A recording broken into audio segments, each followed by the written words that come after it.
नमस्कार, प्रदेश के number 1 news channel news 18 Rajasthan पर आप सभी का स्वागत। मैं हूं आपके साथ हेमंत कुमार। चलिए खबरों को विस्तार से देखते हैं। प्रधानमंत्री नरेंद्र मोदी इस महीने के अंत में राजस्थान के दौरे पर आ रहे हैं। भीलवाड़ा के आसीन में 28 जनवरी को देवनारायण भगवान की जयंती का कार्यक्रम है, लेकिन अभी से ही इस कार्यक्रम को राजनीतिक चश्मे से देखा जा रहा है। माना जा रहा है कि इस साल के अंत में होने वाले विधानसभा चुनाव के मद्देनजर यह गुर्जरों को साधने की कवायद है। बताया जा रहा है कि भगवान देवनारायण के जन्म स्थान मालासेरी से जुड़े संतों ने पीएम मोदी को जयंती समारोह में शिरकत करने का निमंत्रण दिया है और ऐसे में प्रधानमंत्री के दौरे को लेकर बीजेपी ने तैयारियां शुरू कर दी हैं। वहीं पीएम मोदी के प्रस्तावित दौरे को लेकर कांग्रेस अभी से ही हमलावर हो गई है।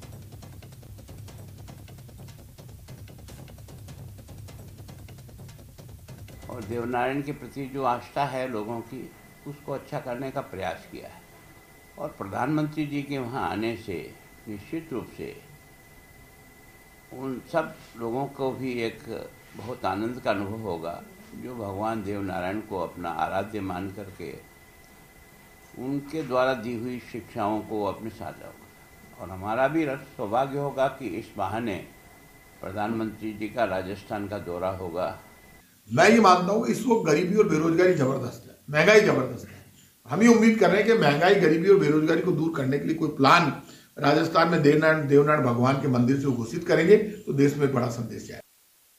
वहीं पशु चिकित्सकों ने अपनी 11 सूत्रीय मांगों के समर्थन में वेटनरी डॉक्टर्स एसोसिएशन राजस्थान के आह्वान पर आमरण अनशन शुरू किया है। राजधानी जयपुर में पशुधन मुख्यालय पर 24 दिन के धरने के बाद आज से राज्यव्यापी आंदोलन के तहत 3 पशु चिकित्सक आमरण अनशन पर बैठ गए हैं। पशु चिकित्सकों का कहना है कि रिक्त पड़े 70% पदों की वजह से वर्कलोड कई गुना बढ़ गया है और इसीलिए नई विज्ञप्ति जारी कर नए कर्मचारियों और पशु चिकित्सकों की भर्ती करने, जलधारी पशुधन परिचर, सफाई कर्मचारियों के 75 से अधिक रिक्त पदों पर शीघ्र भर्ती करने की मांग की गई है।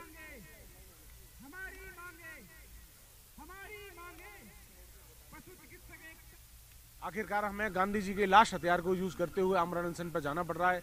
3 वरिष्ठ साथी हमारे, जिनकी उम्र भी 50 से ऊपर है, सभी तीनों साथियों की आमरण अनशन पर चले गए हैं।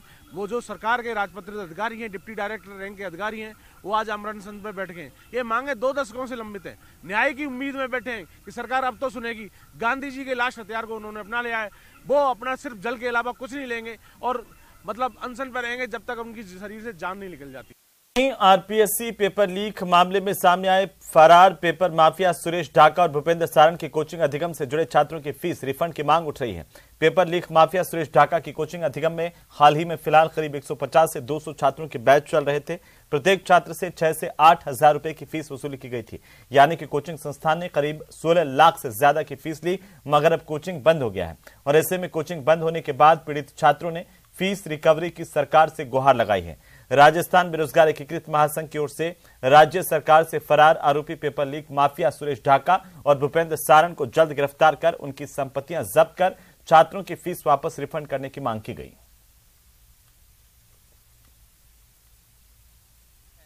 जो बच्चे दूर दराज गांव से कई जिलों से आए थे, वो तैयारी करने आए थे बड़े बड़े एड देख के। अब उनको क्या पता कि ये माफिया था। आज उनकी फीस कौन देगा? किराया की बिल्डिंग थी, उसको तोड़ दी। अरे आपको बिल्डिंग तोड़नी है तो जो माफिया है उनके मकान को तोड़िए, उनकी संपत्ति जब्त करिए, उनकी कमर तोड़िए। आप न तो उनको पकड़ पाए, वो फरार हो गए और आज उनकी संपत्ति पूरी सरकार को पता है। तो हम लगातार मांग कर रहे हैं कि उनकी संपत्ति को जब्त किया जाए, उनके मकानों पर बुलडोजर चलाया जाए और जिन पीड़ित बेरोजगार जो अब पीड़ित हो गए, जिन्होंने एडमिशन लिया था, तो उनकी फीस भी वापस दिलाई जाए। तो वहीं जयपुर में कारोबारियों को गैंगस्टर्स के नाम से धमकी भरे फोन का रंगदारी वसूलने की वारदातें थम नहीं रही। राजधानी जयपुर के सीएसके में रहने वाले कंस्ट्रक्शन से जुड़े कारोबारी को धमकी देकर 1 करोड़ रुपए की रंगदारी वसूलने का मामला सामने आया। बहरहाल धमकी से परेशान इस कारोबारी ने अशोकनगर थाने में केस दर्ज करवाया, जिसमें बताया कि रविवार की देर शाम को उसके व्हाट्सएप पर एक कॉल आया, जिसमें फोन करने वाले ने पूछा कंस्ट्रक्शन और क्लब का काम कैसा चल रहा है। उसने कहा कि ये फोन फिरौती के लिए है। बीकानेर से गोदारा बोल रहा हूं, कल शाम तक 1 करोड़ रुपए चाहिए, नहीं तो जहां हो वहां से उठा लेंगे। इसके बाद फोन कट गया। अब पुलिस केस दर्ज कर मोबाइल नंबरों के आधार पर जांच कर रही है।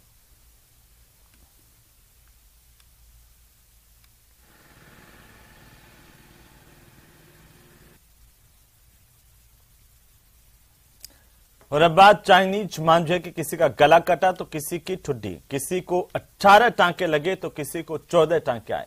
ये कहर बरपा है चाइनीज मांझे की वजह से, यानी कि मौत की यह डोर पूरे प्रदेश में बैन है, प्रतिबंधित है, लेकिन इसके बावजूद भी बिक रही है और हादसे रुक नहीं रहे। ये रिपोर्ट देखिए।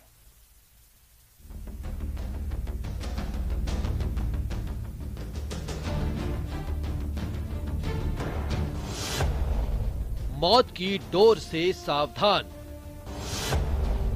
4 दिनों में 2 के गले कटे, एक को 18 टांके आए, दूसरे युवक को 14 टांके लगे। कमाई के चक्कर में जान का सौदा। आज भी नवलगढ़ के एक ढाणी में एक युवक है, वो चाइनीज मांझे से घायल हुआ है और उस युवक के 18 टांके आए हैं। प्राथमिक उपचार के बाद युवक को छुट्टी दे दी गई है। झुंझुनू में चाइनीज मांझे से घायल होने का यह दूसरा मामला है और लगातार इस तरह के मामले सामने आने के बाद भी प्रशासन द्वारा चाइनीज मांझे के खिलाफ कोई कार्रवाई नहीं की जा रही है। चाइनीज मांझा मौत का मांझा बन गया है, ये सब जानते हैं, लेकिन फिर भी थोड़े से मुनाफे के लिए जान के साथ खिलवाड़ जारी है। पिछले 4 दिनों में 2 ऐसी घटनाएं सामने आई हैं जो हमें डराती भी हैं और सावधान भी करती हैं। पहली घटना झुंझुनू के नवलगढ़ की है। ढूंढियों की ढाणी के विश्वनाथ सैनी अपने मामा के घर से पेमेंट लेकर आ रहे थे। वार्ड नंबर 16 खातियों की ढाणी में चाइनीज मांझा उनके गले से लिपट गया और उनका गला कट गया। उन्हें 18 टांके लगे। किस्मत अच्छी थी कि वो बच गए, वरना चाइनीज मांझे से उनकी सांसों की डोर कट भी सकती थी। किसी ने हमको फोन किया तो यहाँ से हम गए, फिर तो वहाँ जाके पता लगा कि 18 टांके उनके आए हैं और नस भी यानी कि कोई करती करती बची है, बाल बाली। ये देख लो आप। मौत की डोर कहीं भी अपना शिकार बना सकती है। दूसरी घटना भीलवाड़ा की है। शहर का आसमान पतंगों से रंगीन हो चुका है। लोग संक्रांति के आने का इंतजार कर रहे हैं। किसी मस्ती में जा रहे थे वेद प्रकाश वैष्णव। वो ऑफिस से घर लौट रहे थे, तभी चाइनीज मांझा गर्दन से ऊपर ठुड्डी के पास अपना खेल कर गया। उनके चेहरे पर करीब 6 इंच गहरा कट लग गया। उन्हें 14 टांके लगवाने पड़े। अगर मौत का मांझा 3 इंच नीचे लिपटा होता तो उनकी जान जाना तय था। मुझे लगता है कि ये मेरा पुनर्जन्म है या दोबारा जन्म मान लीजिए, क्योंकि जिस तरह से मेरे साथ घटनाक्रम हुआ है, मुझे लगता है कि मैं अगर 1 इंच ऊपर नीचे होता तो मैं आज आपके सामने बैठ के ये बात नहीं कर रहा होता। पहले हम लोग सुनते थे तो उसको अनदेखा करते थे, पर आज मैं अपने साथ बीती है तो मैं महसूस कर सकता हूँ कि कितना पेनफुल है। सभी जानते हैं कि चाइनीज मांझा प्रदेश में बैन है, लेकिन थोड़े से मुनाफे के चक्कर में लोगों की जान से खिलवाड़ करने वाले कम नहीं हैं। कई कारोबारी चोरी छिपे मौत की डोर बेच रहे हैं। जयपुर में इन्हीं कारोबारियों की धरपकड़ के लिए जयपुर पुलिस कमिश्नरेट ने विशेष अभियान चलाया है। हाल ही में सुभाष चौक इलाके में भारी मात्रा में चाइनीज मांझा पकड़ा गया है। पतंगबाजी की जाती है शहर के अंदर, उसमें कई लोग चाइनीज मांझे का उपयोग करते हैं और बेचते हैं, जिसपे कि हमारे कमिश्नरेट स्तर पे भी संबंधित एक आदेश निकल चुका है कि चाइनीज मांझे या इससे जुड़े जो उत्पाद हैं उनकी बिक्री पर एक तरह से अपराध की श्रेणी में माना गया है।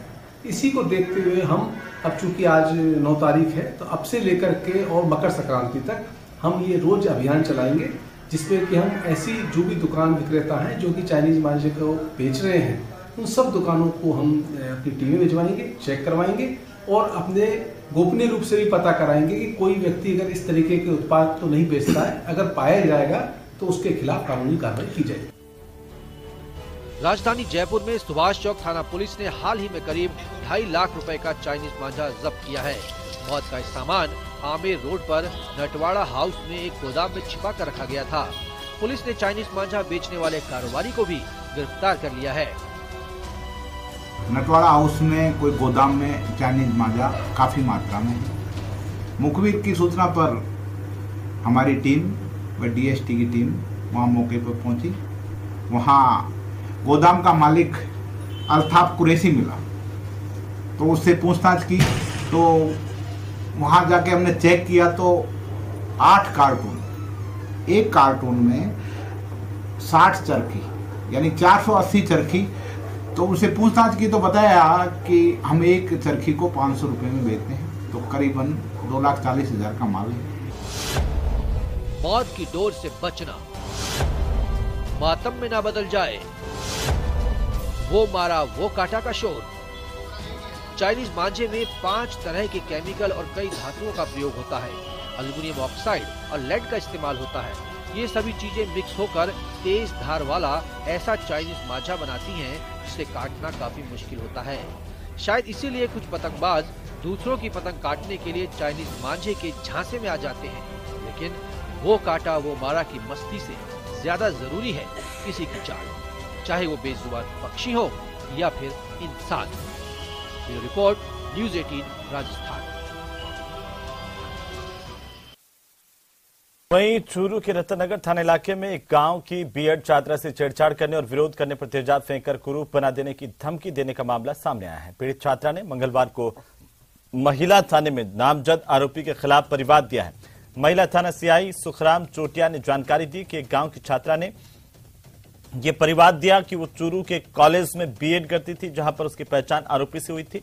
आरोपी युवक उसको फोन करके बेवजह परेशान करता था। एक दिन जब वो बस से अपने गांव जा रही थी तभी आरोपी भी बस में बैठ गया और उससे छेड़छाड़ की। विरोध करने पर इस आरोपी युवक ने उसे धमकी दी कि जिंदगी में कहीं शादी नहीं करने दूंगा और तेजाब फेंककर कुरूप बना दूंगा। छात्रा ने सारी बात अपने घर वालों को बताई। घर वालों ने, परिवार वालों ने भी उसका साथ दिया। यहां तक आरोपी ने उसका रिश्ता तक तुड़वा दिया और अब छात्रा पुलिस से न्याय की गुहार लगा रही है।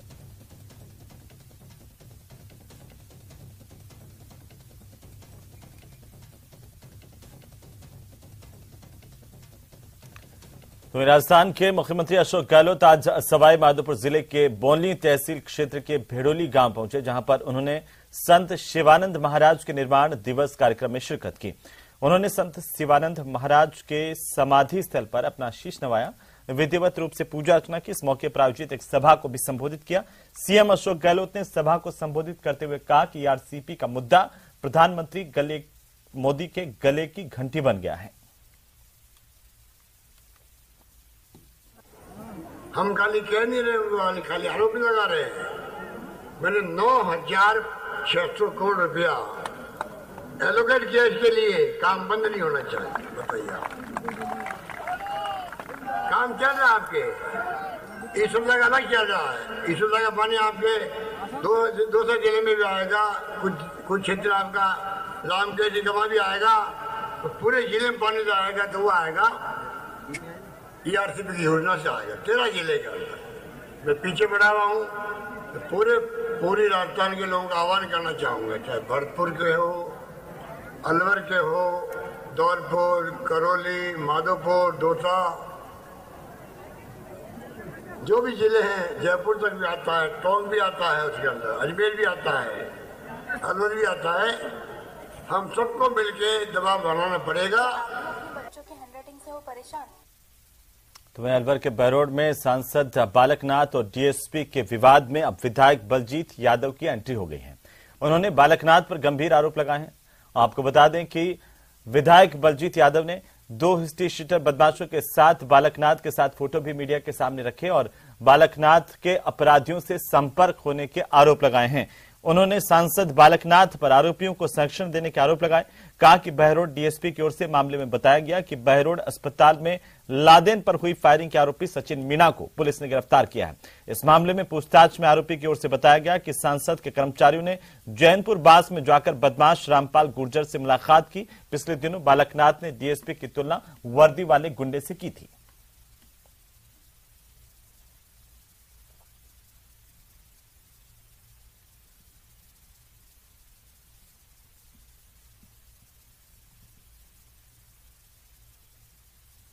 की वर्दी के अंदर, पुलिस की वर्दी के अंदर खुद गुंडा है, ये खुद गुंडा पुलिस की वर्दी के अंदर पुलिस को आज अपमानित करने का काम इसने किया है। और जिस प्रकार से पुलिस का वर्दी पहनकर ये लोगों पर अत्याचार, वसूली, गुंडागर्दी करते हैं, किस प्रकार से जो काम हो रहे सबको सब ध्यान में है। बहरोड में जो फायरिंग हुई इसमें सीधा हाथ सांसद अलवर के जो है बालकनाथ उनका है। उन्होंने गैंगस्टर को 3 तारीख को पैसे भेजे, 4 को स्टेज पे बिठाया और 5 को घटना को अंजाम दिया गया।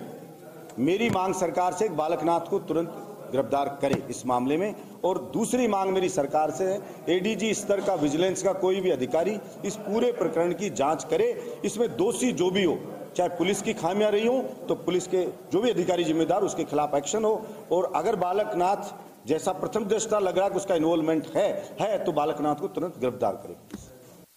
लोकसभा अध्यक्ष ओम बिरला ने पीठासीन अधिकारी सम्मेलन की स्थायी समिति की बैठक की अध्यक्षता की।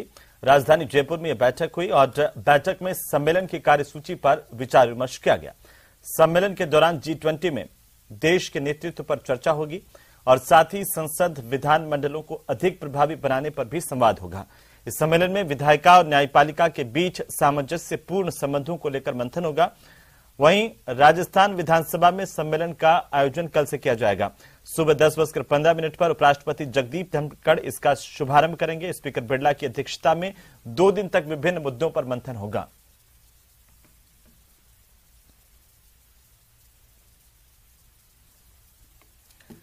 उधर बहरौड के सरकारी अस्पताल में बदमाश लादेन पर फायरिंग के बाद गिरफ्तार आरोपी सचिन मीणा ने पुलिस की पूछताछ में कई राज उगले हैं।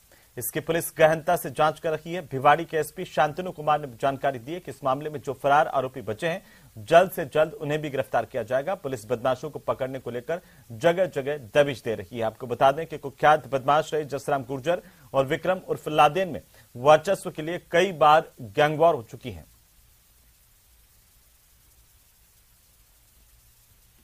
अब तक पिक्चर क्लियर है और वो जांच जो मुकदमे का इन्वेस्टिगेशन है एडिशनल एसपी निमराना कर रहे हैं और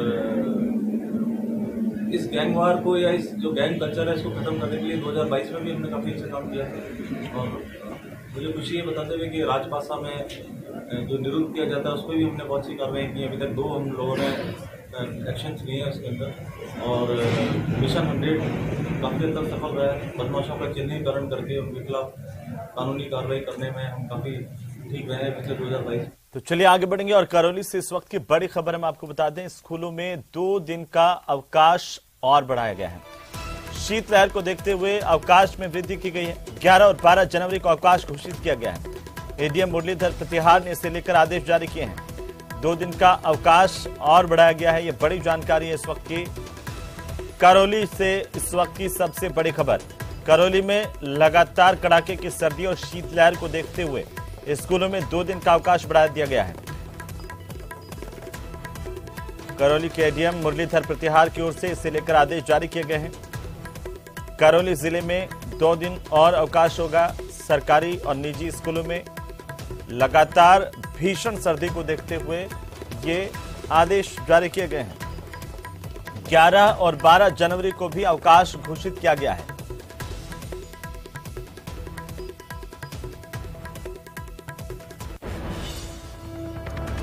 तो वहीं हिंडौन सिटी में मौसम का मिजाज बदल गया। घने कोहरे में शहर लिपटा रहा। न्यूनतम स्तर पर विजिबिलिटी पहुंची और आपको बता दें कि कोहरे की वजह से वाहन चालकों को भी परेशानी का सामना करना पड़ा।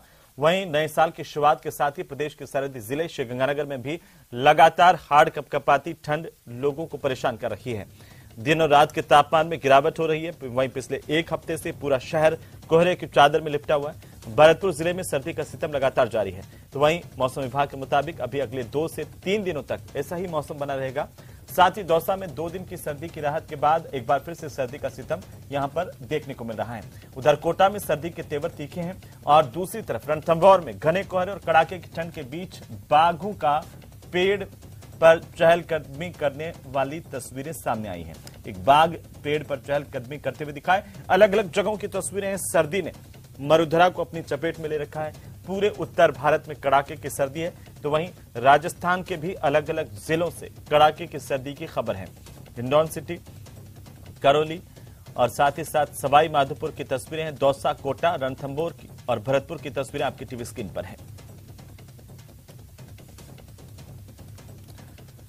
स्वच्छंद विचरण करते बाघों की अटखेलियों को लेकर सवाई माधोपुर का रणथंभौर विश्व स्तर पर अपनी अलग पहचान बना चुका है और यही वजह है कि रणथंभौर में वर्ष भर सैलानियों का जमावड़ा लगा रहता है। विशेषकर शीतकालीन छुट्टियां और नए साल पर देश भर से विभिन्न क्षेत्रों से विदेशी सैलानी भी यहां पर पहुंचते हैं रणथंभौर में और स्वच्छंद विचरण करते बाघों की अटखेलियों को देखकर गदगद हो जाते हैं। ऐसा ही एक वीडियो सोशल मीडिया पर जमकर वायरल हुआ है, जिसमें एक बाघ कड़ाके की ठंड से निजात पाने के लिए एक पेड़ पर चढ़ गया। पेड़ के ऊपर चहलकदमी करता हुआ यह बाघ कैमरे में कैद हुआ है। तो वहीं सवाई माधोपुर स्थित रणथंभौर के गुढ़ा वन क्षेत्र में नरबाघ T57 ने आखिरकार आज लंबी बीमारी के बाद दम तोड़ दिया। सूचना मिलते ही मौके पर पहुंचे वन विभाग के अधिकारियों ने बाघ के शव को कब्जे में लिया और राजबाग नाका लाकर पोस्टमार्टम किया गया। इसके बाद अंतिम संस्कार किया गया। रणथंभौर का नरबाघ T57 पहले पेट की बीमारी से ग्रसित हो गया था। हरकत में आए वन विभाग ने बाघ को ट्रैंकुलाइज कर उसका उपचार भी किया था, लेकिन अगले ही दिन बाघ की तबीयत फिर से बिगड़ गई। पशु चिकित्सकों के मुताबिक बाघ T57 की मृत्यु मेटास्टेटिक कैंसर बीमारी से हुई है। बाघ के लीवर में 3 किलो की गांठ और स्पिलन में लगभग 800 ग्राम की गांठ मिली है। इन्हें वेटनरी विश्वविद्यालय बीकानेर और फोरेंसिक लैब में जांच के लिए भेजा जाएगा। लेकिन लगातार इसकी सेहत में कोई सुधार नहीं हो रहा था और हमारी टीम लगातार इसको मॉनिटरिंग करती जा रही थी। चूंकि अभी जैसे पोस्टमार्टम हुआ है तो पोस्टमार्टम से ये पता चला है इसके बॉडी के अंदर मल्टी ऑर्गन ट्यूमर्स मिले हैं जो लगभग 3 किलो और आधा किलो के हैं, जो भी डॉक्टर साहब ने बताया है। तो संभवतः जो उसका कॉज ऑफ डेथ है वो इस ट्यूमर की वजह से ही है और इसका सर्वाइव ना हो पाना और अपनी हेल्थ को रिकवर ना कर पाने के पीछे सबसे बड़ा कारण इसका ट्यूमर ही माना जा रहा है। किलो के आसपास तो लीवर पे है और करीब आधा किलो के 2 ट्यूमर स्प्लीन के ऊपर मिले हैं। इसके अलावा मेजेंट्री में छोटे छोटे काफी जगह पे ट्यूमर्स हैं, यानी कि मल्टीपल ऑर्गन्स में ट्यूमर्स मेटास्टेसिस हो चुकी है। उसकी वजह से ही इसकी डेथ हुई है। जॉन्डिस इसमें बहुत काफी ज्यादा है। जब उसको पहले ट्रीटमेंट किया था तब भी इसका हीमोग्लोबिन लेवल काफी कम आ रहा था और वो तो अब तो बहुत ज्यादा ही। तो चलिए इसी के साथ इस बुलेटिन में फिलहाल इतना ही। नमस्कार।